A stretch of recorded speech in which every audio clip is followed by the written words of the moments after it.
Hello everyone, कैसे हो आप सब लोग। तो आज हम करने वाले हैं मैटरनिटी बेनिफिट ऐप का पार्ट नंबर 2। पार्ट 1 में मैं आपके हिस्ट्री और इंट्रोडक्शन ऑलरेडी करवा चुकी हूँ। अगर आपने वो पार्ट नहीं देखा है तो पहले आप प्लेलिस्ट में जाके वो पार्ट देखो, देन आप ये पार्ट मूव ऑन करना। मैं ये ऐप डायरेक्ट बेयर ऐप से करवा रही हूँ, कोई पीपीटी मैंने प्रिपेयर नहीं करी है, मैंने आपको पहले भी बताया था। तो चलो अब हम देखते हैं हमारा मैटरनिटी बेनिफिट ऐप। ये मैटरनिटी बेनिफिट एक्ट नंबर है 53 और एग्जाम में पूछा भी जाता है कि कौन सा एक्ट नंबर है, तो आपको ये चीज़ याद रखनी है, ठीक है। एंड सेकंड थिंग, ये भी पूछ सकते हैं कि कौन से रिपब्लिक पे ये एक्ट आया था, तो ये था आया था 12th year of the Republic, ठीक है। और अब आपको ये डेट शो हो रही होगी 12 दिसंबर 1961। तो ये कौन सी डेट होती है, ये होती है अनेक्टमेंट डेट, कि किस दिन अनेक्ट हुआ था, ठीक है। ये तो होगा इसकी अनेक्टमेंट डेट, लेकिन ये इनफोर्स एप्लीकेबल कब हुआ था, तो ये एप्लीकेबल हुआ था 1 नवंबर 1963 को, ठीक है। तो ये डेट भी आपको याद रखनी है, ये हो गई आपकी अनेक्टमेंट डेट, अनेक्ट डेट, और ये हो गई आपकी एनफोर्स डेट, ठीक है, एनफोर्स डेट। अब जैसा कि आपको मैटरनिटी बेनिफिट एक्ट में ये 2 लाइन दिख रही होंगी जो मैंने हाईलाइट की हुई है। ये क्या होता है, हर एक्ट का एक ऑब्जेक्टिव होता है और इस एक्ट का भी एक ऑब्जेक्टिव है। इस एक्ट का क्या ऑब्जेक्टिव है, चलो हम पढ़ते हैं। An act to regulate the employment of women in certain establishment for certain period before and after child birth and to provide maternity benefit and certain other benefit. तो ये एक्ट ऐसी फीमेल्स को benefit देता है जो working है, ठीक है। और कब कब देता है, मैटरनिटी के पीरियड के टाइम भी देता है पूरे, बिफोर उससे पहले भी देता है, और डिलीवरी के बाद भी देता है, ठीक है। तो क्या देता है, मैटरनिटी बेनिफिट देता है और अदर बेनिफिट देता है। तो ये सब हम डिस्कस करेंगे कि क्या क्या बेनिफिट होते हैं, कैसे दिया जाता है, कौन कहाँ एप्लीकेबल होता है, ये एक्ट के थ्रू हम डिस्कस करेंगे। ये मैंने आपको बता दिया कि ये 12th year of Republic act है, ठीक है। कब अनेक्ट हुआ था, ये 12th ईयर ऑफ रिपब्लिक में अनेक्ट हुआ था, ये मैं आपको बता चुकी हूँ। अब देखते हैं सेक्शन 1। देखो सेक्शन 1 ये लिखा हुआ है, सेक्शन 1। सेक्शन 1 में क्या क्या कहा गया है, शॉर्ट टाइटल एक्सटेंड और कमेंसमेंट, ठीक है। ये कहाँ कहाँ पर कमेंस होता है, इसका शॉर्ट टाइटल क्या है, इसका शॉर्ट टाइटल है मैटरनिटी बेनिफिट क्या, कहाँ पर अनेक्ट हुआ, ये कमेंसमेंट हुआ, एक्सटेंड हुआ, ये हुआ होल ऑफ इंडिया, मतलब पूरे भारत में ये एप्लीकेबल है। और ये कैसे एप्लीकेबल होता है, it shall come on into force on such date as may be notify in this behalf of official gazette. Official gazette में जो डेट दे दी जाती है उस डेट पे ये एप्लीकेबल हो जाता है। कहाँ कहाँ पे ये एप्लीकेबल होता है, in relation to mine and to any other establishment wherein person are employed for exhibition of equestrian, acrobatic and other performance by the central government. And point B क्या था, in relation to other establishment in a state by the state government। अब आपको ये देखना है कि यहाँ पे ये कैसे कैसे एप्लीकेबल है। देखो पहले तो ये एक्ट क्या करता है, फीमेल को बेनिफिट देता है जो प्रेग्नेंट है या ऑलरेडी माँ बन चुकी हैं, ठीक है, उनको बेनिफिट देता है। और ये ऑल इंडिया पे एप्लीकेबल है, ठीक है, ऑल इंडिया पे एप्लीकेबल है। ये एक्ट कहाँ एप्लीकेबल होगा, ये डिपेंड करता है हमारी गवर्नमेंट पे, ठीक है। अब देखो पॉइंट ए में देखो, आप लाइन बाय लाइन में आपको करवा रही हूँ। जहाँ पर माइंस एक्वेस्ट्रियन, एक्रोबेटिक और अदर परफॉर्मेंस, मतलब जहाँ पर माइनिंग में जो लेडीज काम करती हैं, कोई घोड़ों का खेल होता है, सर्कस होता है, या कुश्ती होती है, या कोई अदर परफॉर्मेंस होती है, वहाँ पर तो सेंट्रल गवर्नमेंट डिसाइड करेगी, ठीक है। सेंट्रल गवर्नमेंट कहाँ का डिसाइड करेगी, माइन एक्वेस्ट्रियन, एक्रोबेटिक और अदर परफॉर्मेंस में, ठीक है। और अदर एस्टेब्लिशमेंट, इनको हटा के जो एस्टेब्लिशमेंट बचती है वहाँ पर डिसाइड करती है स्टेट गवर्नमेंट। तो समझ में आ गया कि कैसे ये एप्लीकेबल होता है। चलो अब देखते हैं section number 2, application of act. इसे ये पहले कहाँ पर एप्लीकेबल है, ठीक है। Point a, to every establishment being a factory, कोई फैक्ट्री है, माइन और प्लांटेशन है, including any such establishment belonging to government, to every establishment जो गवर्नमेंट से बिलोंग करती है या नहीं भी करती, where in person are employed for the exhibition of equestrian and acrobatic और अदर परफॉर्मेंस। जो ऊपर पॉइंट बताया गया वहीं पर ना, ये हर फैक्ट्री प्लांट माइन का ये एक्ट एप्लीकेबल है। Point B, to every shop और establishment within the meaning of any law for the time being in force in relation to shop and establishment in a state। कोई भी shop है जिस पर shop and establishment act applicable है, ये वहां पर भी एप्लीकेबल होगा। फिर आता है विच 10 और मोर पर्सन आर एम्प्लॉयड, जहाँ पर 10 पर्सन काम करते हैं या कर चुके हैं, on any day of presiding 12 month, एक साल में किसी भी एक दिन अगर 10 एम्प्लॉय हो गए हैं तो ये वहां पर एप्लीकेबल होगा। चलो अब मैं आपको बताती हूँ मैंने आपको क्या क्या बताया।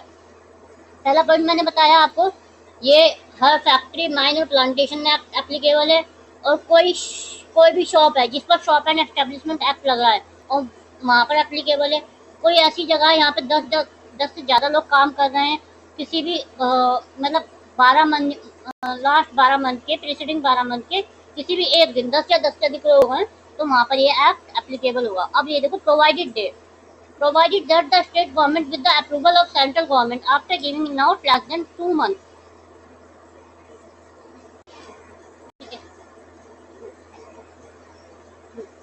Notice of its intention shall doing notification in the official gazette declare that any of the provision of this act apply any other establishment or industrial, commercial, agriculture or otherwise।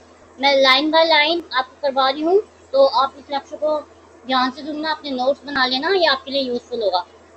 अगर स्टेट गवर्नमेंट चाहती है कि किसी भी factory या business में ये act applicable हो जाए, तो स्टेट गवर्नमेंट क्या करेगी, सेंट्रल गवर्नमेंट को 2 मंथ पहले नोटिस देगी, ठीक है, कि हम चाहते हैं कि इस फैक्ट्री में या इस बिजनेस में या इस दुकान पर ये एक्ट एप्लीकेबल हो जाए, और सेंट्रल गवर्नमेंट को वो नोटिस लेगी, ठीक है, तो सेंट्रल गवर्नमेंट ऑफिशियल गजट में ये पब्लिश कर देगी कि ये एक्ट यहाँ पर एप्लीकेबल है, चाहे वो इंडस्ट्रियल भी हो सकती है, कमर्शियल भी हो सकती है, और एग्रीकल्चर भी हो सकती है, और कोई अदर भी हो सकती है। अब देखते हैं सेक्शन 2 का सब क्लॉज 2, ठीक है, ये वाला, Savage otherwise provided in section 5A and 5B, nothing contained in this act shall apply to any factory or any establishment to which the provision of ESI apply for time being। लेकिन जहाँ कहीं भी ESI act applicable है ना, वहाँ पर ये act applicable नहीं होगा, लेकिन इसमें एग्जम्पशन क्या जाता है, सेक्शन 5A और सेक्शन 5B। यहाँ पर कुछ ऐसी कंडीशन दी गई है सेक्शन 5 और 5B में, वो कंडीशन होते हुए भी ये एक्ट एप्लीकेबल हो जाता है, ठीक है। आगे आपको समझ में, अब देखते हैं सेक्शन 3 डेफिनेशन। ये एक्ट में आपको एकदम एक ही वीडियो में कवर नहीं करवाऊंगी, धीरे धीरे इसके पार्ट्स करवाऊंगी, ताकि मैं अच्छे से डिफाइन करने का मुझे टाइम मिल सके और आपको भी अच्छे से समझ में आ सके। एक वीडियो में अगर मैं करवाना चाहती तो आधे घंटे में इसको करवा देती, बट उसका कोई बेनिफिट नहीं है। आपको ये लाइन बाय लाइन समझ में आना चाहिए, क्योंकि अब क्वेश्चन में से बेर की लाइन बाय लाइन उठा के पूछा जाता है, ठीक है। अब हम देखते हैं सेक्शन 3 डेफिनेशन, एप्रोप्रिएट गवर्नमेंट, ठीक है। अब आते हैं हम एप्रोप्रिएट गवर्नमेंट में। एप्रोप्रिएट में 2 गवर्नमेंट आती है यहाँ पे, एक सेंट्रल और एक आती है स्टेट की। तो मैं आपको बता देती हूँ, देखो, appropriate government mean in relation to any establishment being a time wherein person are employed for the exhibition, acrobatic and other, the central government, and in relation to any other one, the state government। और ये बहुत tough सा लग रहा है, तो मैं आपको इजी बता देती हूँ। सेंट्रल गवर्नमेंट कहाँ कहाँ पर एप्लीकेबल है, जहाँ पर माइन होगा आपका, माइन, ठीक है, इक्विस्टेरियन और एक्रोबेटिक, ठीक है, ये तो हो गया आपका सेंट्रल गवर्नमेंट। और इसके अलावा अब आता है स्टेट गवर्नमेंट, और एनी अदर में एप्रोप्रिएट गवर्नमेंट कौन सी होगी, स्टेट, एनी अदर में होगी एप्रोप्रिएट गवर्नमेंट स्टेट गवर्नमेंट। तो आपको समझ में आ गया सेंट्रल गवर्नमेंट में क्या क्या आएगा, एग्जीबिशन ऑफ एक्विस्टेरियन, एक्रोबेटिक और माइन, और स्टेट गवर्नमेंट में क्या आएगा, एनी अदर एस्टेब्लिशमेंट, ठीक है। अब आते हैं सेक्शन 3B। ये सेक्शन 3B चाइल्ड, चाइल्ड का मीनिंग क्या है, स्टिल बॉर्न चाइल्ड, मतलब जो अभी अभी पैदा हुआ है, वो जहाँ पर मीनिंग है चाइल्ड से। अब देखते हैं सेक्शन 3BA, ठीक है, ये सेक्शन 3 ही चल रहा है। 3BA का कमीशनिंग मदर। कमीशनिंग मदर कौन होती है, commissioning mother means a biological mother who use her egg to create an embryo implanted in any other woman. देखो यहाँ पे 2 फीमेल्स है, फीमेल ए और फीमेल बी, तो कमीशनिंग मेथड कौन सी होगी? अब फीमेल ए क्या करती है, फीमेल ए अपने एग इस लेडी बी को देती है इम्प्लांट करवाने के लिए, तो कमीशनिंग मदर हो गई फीमेल ए, ठीक है, ये हो गई कमीशनिंग मदर। अब आते हैं सेक्शन 3C पे, डिलीवरी। डिलीवरी का मीनिंग यहाँ पर है the birth of a child, कि बच्चे का भी जन्म हुआ है। Section 3D employer. एम्प्लॉयर में क्या है कि अगर अंडर द गवर्नमेंट के कंट्रोल में है तो वहाँ पे एम्प्लॉयर कौन होगा? वहाँ पे एम्प्लॉयर होगा एक ऐसा पर्सन होगा जिसे अपॉइंट किया है गवर्नमेंट ने, या वो सुपरविजन कर रहा है, ठीक है, या फिर वो HOD हो सकता है।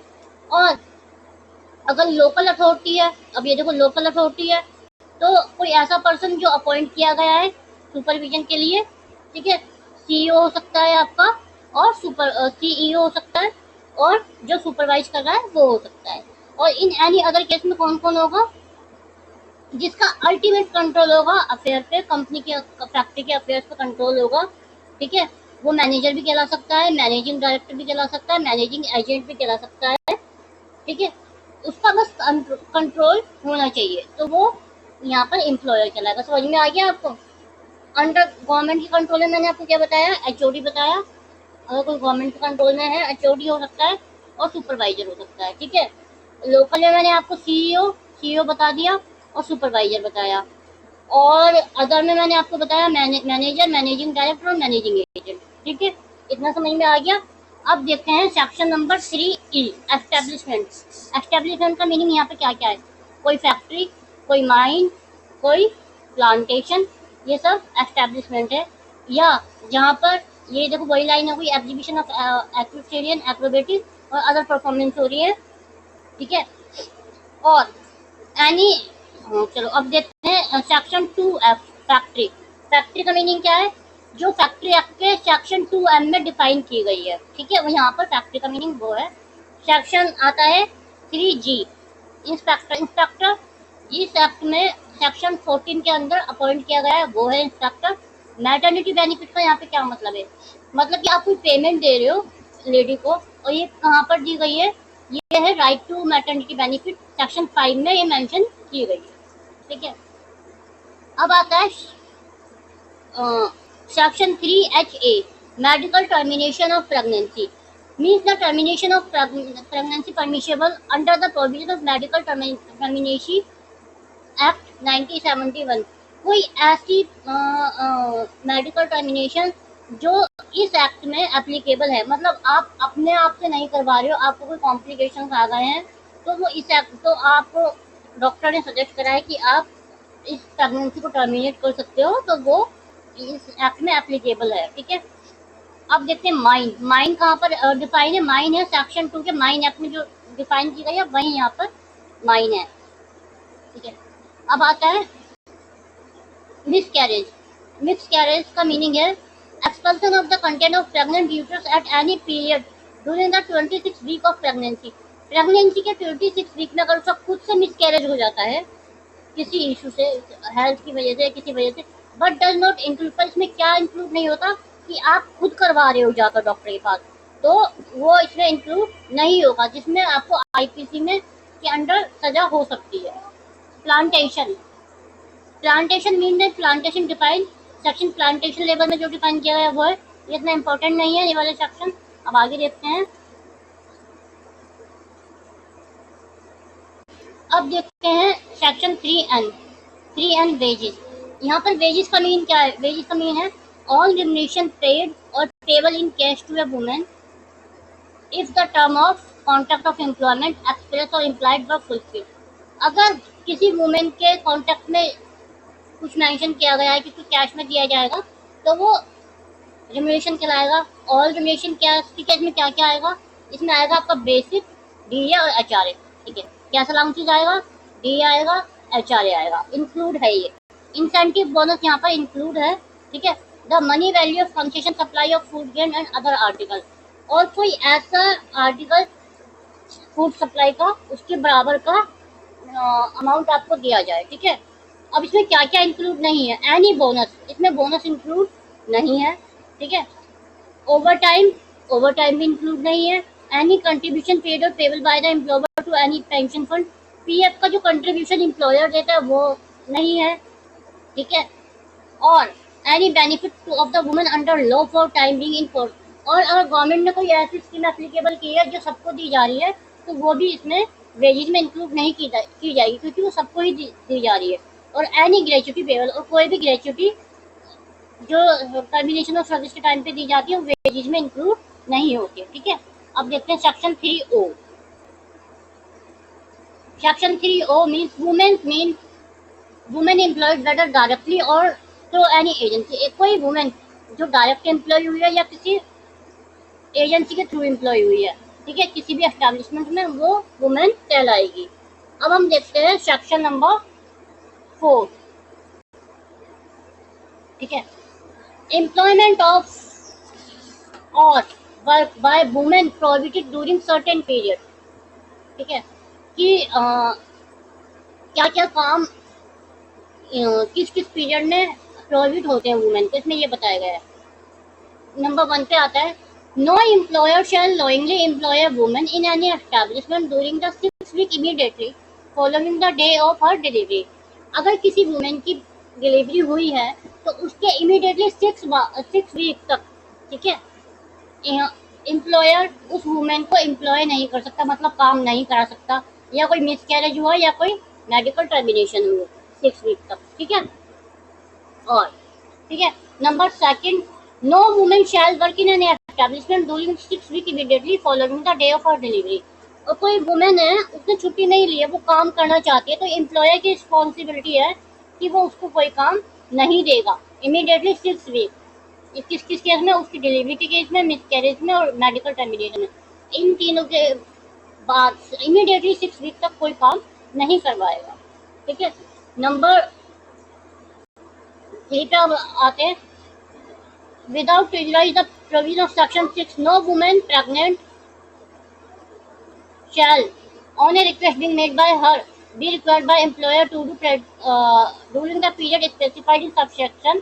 अगर कोई वुमेन कह रही है कि मैं काम करना चाहती हूँ, तो एम्प्लॉयर उसे कोई हैवी वर्क या लॉन्ग स्टैंडिंग आवर वर्क ना दे, ठीक है। Any work which in adult, जो एडल्ट नेचर का है या लॉन्ग आवर का है, जो मतलब उसमें उसको खड़ा होना पड़े, वो काम उसे ना दे, ये एम्प्लॉयर की रिस्पॉन्सिबिलिटी है।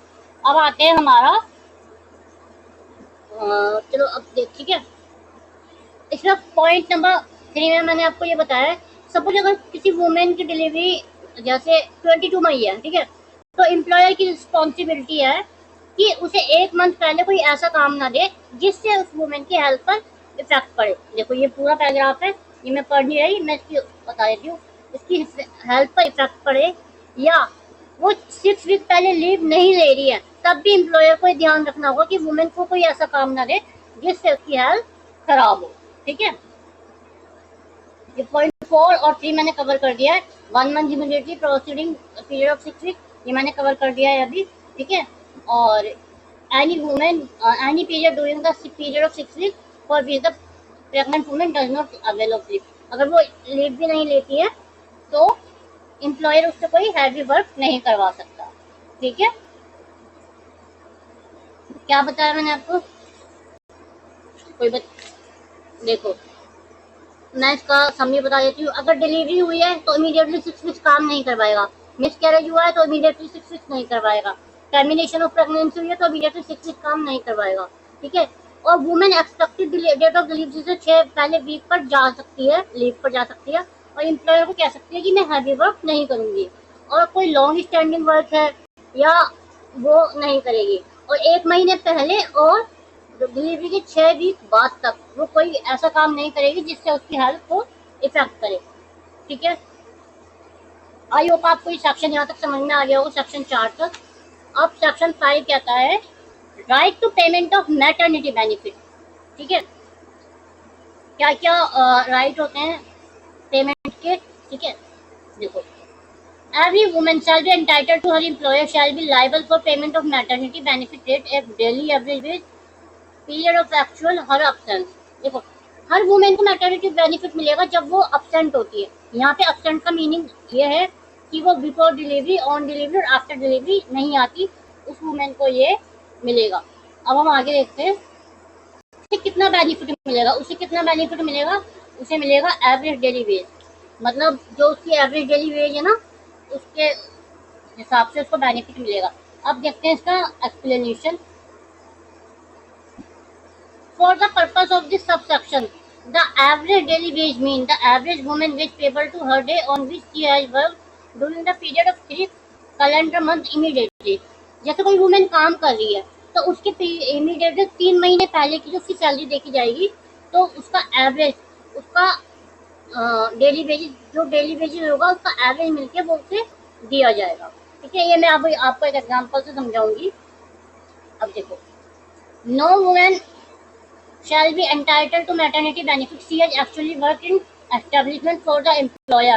She claim benefit for a period not less at 80 days in 12 months preceding the date of her expected delivery। यहाँ पे ये कहा गया है कि एक वुमेन कब एलिजिबल होगी, अगर उसने 12 महीने में 80 दिन काम किया है तो वो मैटरनिटी बेनिफिट के लिए एप्लीकेबल होगी। ठीक है, और अब उसको मैटरनिटी बेनिफिट कैसे मिलेगा, देखो ये वाला एक्सप्लेनेशन में एक पॉइंट भूल गई।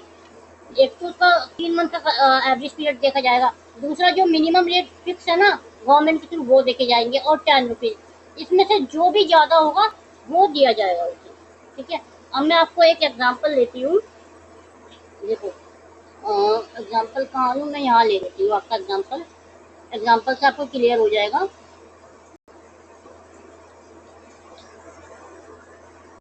देखो एक वुमेन है, उसका फर्स्ट मंथ का जो सैलरी बनता है वो बनता है 800 रुपये। ठीक है, ये एग्जांपल से समझो आप। 2 मंथ का, दूसरे मंथ का बनता है 1600 रुपये। ठीक है, और तीसरे मंथ का बनता है उसका 1200 रुपये। तो टोटल कितने दिन हो गए, 90 दिन हो गए। ठीक है, 90 दिन हो गए ना टोटल 30 90 दिन माने जाएंगे। ठीक है, और इसके टोटल हुआ 3600 रुपये। तो अब इस 3600 को 90 से आप डिवाइड करो तो ये आपका आ गया 40 रुपीज। कितना आ गया, 40 रुपीज। लेकिन गवर्नमेंट ने मिनिमम वेज कितने सेट कर रखी है, 50 rupees.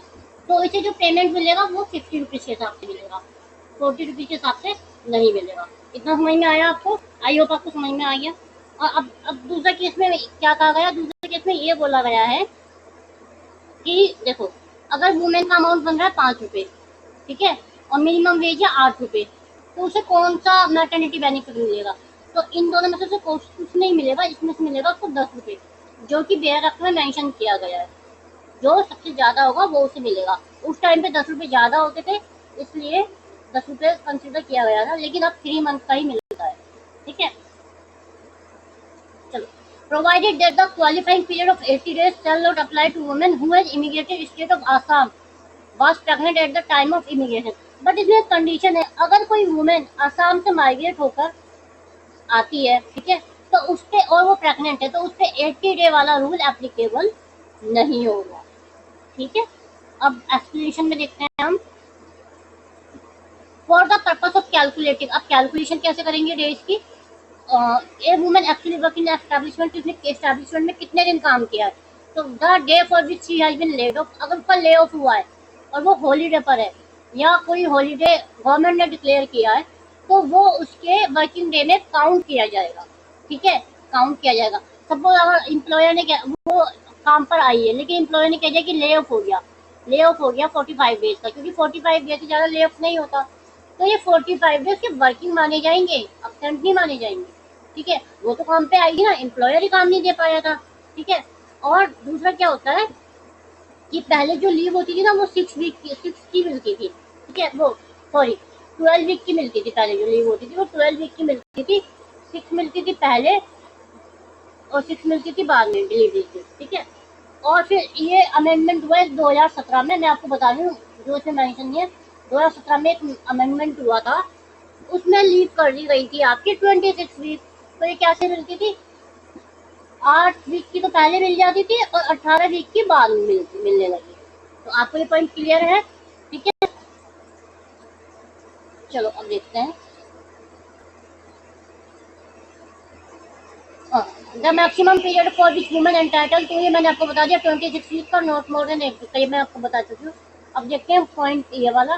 Provided that the maximum period entitled to maternity benefit women having 2 और मोर चाइल्ड। अगर किसी वुमेन के 2 या 2 से ज़्यादा बच्चे हैं तो उसे 12 वीक की लीव मिलेगी, ठीक है। और अब ये देखो, provided that where women die during period, अगर वो मर जाती है वुमेन, तो the maternity benefit shall be payable only for the day up to including date of her day. ये मैं आपको भी समझाती हूँ। ये पॉइंट नंबर 6 और पॉइंट नंबर 7 में आपको समझाती हूँ। यहाँ पे 3 केस दिए गए हैं, ये आप पढ़ लेना, मैं आपको एक्सप्लेन कर देती हूँ। अगर कोई लेडी मर जाती है, ठीक है, लेडी मर गई यहाँ पे, ठीक है, लेडी मर गई, तो उसको बेनिफिट कब तक मिलेगा? टिल देन डेथ, उसकी डेथ वाले दिन तक मिलेगा। किसको मिलेगा? उसके नॉमिनी को या लीगल रिप्रेजेंटेटिव को। अब सेकंड में कह रहा है, where a woman having delivered of child during her delivery or during period immediately date of the delivery, she is entitled maternity following leaving behind either case the child, the employer shall be liable to the maternity benefit for the entire period। दूसरे case में कह रहा है कि अगर एक women है, ठीक है, जैसे सपोज करो 16 तारीख को उसका बच्चा पैदा हुआ और 18 को वो मर गया, तो बेनिफिट मिलेगा 18 तारीख तक, ठीक है। और तीसरे केस में कह रहा है कि लेडी डाई है लेकिन बच्चा जिंदा है, तो उसको होल पीरियड का बेनिफिट मिलेगा। ये पॉइंट आप इंग्लिश में पढ़ लेना, मैंने हिंदी में आपको एक्सप्लेन कर दिए हैं। और फोर्थ में क्या कहता है, a women legally adopted child before the age of 3 month. अगर कोई लेडी, कोई वुमेन 3 महीने तक के बच्चे को अडॉप्ट करती है, ठीक है, और एक कमीशनिंग मदर, और कोई कमीशनिंग मदर है, तो उसको कितनी लीव मिलेगी? 12 वीक की। समझ में आ गया आपको? पहले मैंने क्या बताया कि एक तो अब इसको समझ में बता दूं, 12 महीने में 80 दिन उसे काम करना होगा, ठीक है। उसको पेमेंट कैसे मिलेगा? एवरेज डेली वेज 3 मंथ के, ठीक है, मिनिमम वेज या 10 रुपये, जो भी ज़्यादा होगा उसको वो मिलेगा, ठीक है। 12 वीक की वो लीव ले सकती है। 2017 में अमेंडमेंट हुआ था, 12 से 26 वीक इसको कर दिया गया था। केस मैंने बताया, पहले केस में बताया, अगर लेडी जिंदा है, अगर लेडी मर गई तो उसकी जो मरने की डेट है तब तक का बेनिफिट मिलेगा। Lady die but child alive, दूसरे केस में मैंने बताया कि लेडी मर गई पर बच्चा जिंदा है, तो उसको होल पीरियड तक मिलेगा। तीसरे केस में मैंने बताया कि लेडी आज मरी है और 2 दिन बाद बच्चा मर गया, तो जब बच्चा मरा है उस डेट तक का बेनिफिट उसे मिल जाएगा। और चौथे केस में मैंने बताया कि अगर कोई चाइल्ड अडॉप्ट करती है 3 मंथ का और कोई कमीशनिंग मदर है, तो उसे 12 वीक की लीव मिलेंगी, ठीक है। और इसमें ये देखो, ये सारे मैं आपको इसलिए डीपली करवा रही हूँ, ऊपर से तो बहुत सारे लेक्चर आपने देखे होंगे, डीपली इसलिए करवा रही हूँ ताकि आपका एग्जाम में कोई भी क्वेश्चन ना छूटे, ठीक है। और इसमें ये सारे पॉइंट आपके पूरे हो चुके हैं, ठीक है। In case where the nature of work assigned to a woman if such nature that she may work from home, the employer may allow to her availing the maternity benefit period and such condition employer women and may be mutually agree। अगर कोई ऐसा काम है जो work from home से कर सकती है, तो एम्प्लॉयर उसे, और वो दोनों म्यूचुअली एग्री हैं, तो एम्प्लॉयर उसे वर्क फ्रॉम होम भी करवा सकता है, ठीक है, मैटरनिटी लीव लेने के बाद भी। ये 5 पॉइंट आपके क्लियर हो गए होंगे। सेक्शन 1 to 5 मैंने आपको बहुत डिटेल में करवा दिया है, आपको इसका रिवाइज करना है। अगर कुछ समझ में नहीं आता तो आपको वो पूछना है। इसका नेक्स्ट वीडियो मैं एज सुन एज पॉसिबल लाऊंगी और ट्राई करूंगी कि आपको बहुत अच्छे से एक्सप्लेन कर सकूं। अगर वीडियो आपको अच्छा लगा हो तो इसे लाइक करें, शेयर करें, कमेंट करें, और अगर चैनल पर न्यू है तो वीडियो को सब्सक्राइब करना मत भूलें। Thank you, bye bye guys.